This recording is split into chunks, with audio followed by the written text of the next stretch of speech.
Si Dios me hizo libre, ¿por qué debo someterme en la iglesia? Este es el problema de muchos cristianos, el problema que se estancan en sus vidas espirituales y en sus ministerios y no pueden crecer, no pueden tener esa bendición de Dios. ¿Por qué? Porque no pueden someterse a lo que Dios quiere, no pueden obedecer a lo que Dios quiere. Si bien Dios no quiere de nuestras vidas que seamos un robot, que no podamos pensar o decir una opinión o decir algo, necesitamos obedecer el plan de Dios y las órdenes de Dios para nuestras vidas. Y dejar la rebeldía de un lado. Y cuando digo rebeldía, es una palabra fuerte y seguramente decimos, yo no tengo eso. Pero la rebeldía es el tipo de comportamiento que resiste a la autoridad. Es la desobediencia a una orden o el incumplimiento de una obligación.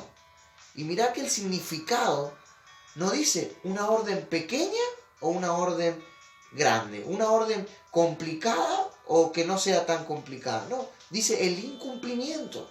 Eso es rebeldía. Una orden pequeña, por más que sea pequeña e insignificante, si no la podemos cumplir, es porque tenemos un problema con la autoridad, porque tenemos un problema con someternos. Si nos dicen, quédate acá en este costado en la reunión, y nosotros nos quedamos en el otro costado, parece algo insignificante, pero en nuestro corazón hay desobediencia.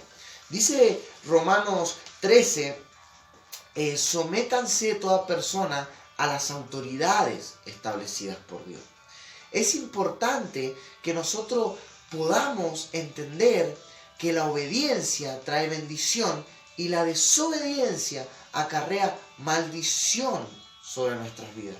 Primeramente, yo debo someterme a honrar a Dios, pero también la palabra de Dios nos habla de un sometimiento a las autoridades, al discipulado que tengo delante mío. Un requisito para poder ser ungidos por Dios, para poder ser bendecidos por Dios, es ser obediente. Jesús nos mostró en el trabajo que hacía con sus discípulos, mandándoles a hacer cosas inusuales, muchas veces fuera de lo común, pero Jesús estaba preparando en los discípulos un corazón obediente. Podemos ver en Mateo 17, del 24 en adelante, cómo Jesús le ordena a Pedro ir a pescar y que dentro del pez iba a salir una moneda para poder pagar los impuestos. Mire qué tremendo. Primero era algo inusual para Pedro. Pedro era un pescador que pescaba con red y él tuvo que ir a pescar un solo pescado, un solo pez, con una caña. Era algo que era algo ridículo para Pedro, pero igual Pedro tuvo que obedecer para poder ver la gloria de Dios. Atrás de toda esa enseñanza había algo para Pedro. Quería que el corazón de Pedro cambiara a un corazón obediente. Podemos ver en Lucas 9, Jesús mandando a sus discípulos a predicar, a hacer milagros, pero con una orden inusual, que no llevaran nada para el camino. Que no llevaran pan, que no llevaran alforja, que no llevaran dinero. Esa es una orden inusual. Pero los discípulos tuvieron que aprender a obedecer para poder ver la manifestación de Dios. Y eso es lo que Dios nos pide, que nosotros podamos obedecer. Muchos cristianos dicen, bueno, yo obedezco a Dios y a su palabra, pero no voy a obedecer a nadie más. Y eso es un error. Porque Dios prueba nuestra fidelidad, nuestra obediencia, cuando podemos obedecer a una orden que nos dicen aquí en la tierra, un pastor, un líder.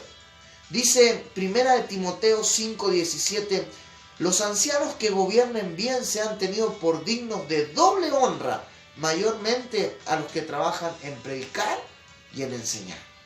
Muchas veces decimos, bueno, yo voy a obedecer la palabra, voy a honrar a mi mamá, voy a honrar a mi papá, pero nadie más va a obedecer en mi vida. Y la Biblia nos habla que tenemos que aprender a honrar a las autoridades que Dios nos puso. Y honrarla es una manera de obedecerle. ¿Cuántas veces nos dan órdenes y ponemos por excusa para no obedecer miles de cosas? Es que no tengo tiempo, es que no puedo, es que no soy capaz de hacerlo. Pero dentro de todo eso hay una desobediencia. El que quiere obedecer, obedece sin importar la situación, sin importar la circunstancia. Yo quiero animarte que puedas tener un corazón de obediencia y un corazón de honra hacia las autoridades, porque eso es lo que te va a llevar a vencer y a ser un ungido, una ungida de Dios. La Biblia nos dice que en Jerusalén Jesús no pudo hacer milagros, y una de las causas fue la falta de honra. La Biblia dice que a Jesús le decían que era un carpintero simple, común. Y sabe, detrás de todo problema de desobediencia hay un problema de honra hacia la autoridad. Porque vos no podés obedecer a quien no honrás. Cuando vos no podés honrar y ver lo que Dios puso en la vida del que te está mandando, te va a costar obedecer. Por eso yo quiero animarte que honres la autoridad que Dios te puso, bendiciéndola, levantándola, ungiéndola, dando palabras de aliento para su vida, y que puedas obedecer las órdenes que Dios te da a través de Él. Porque eso es lo que va a traer bendición a tu vida. El Señor Jesús te bendiga.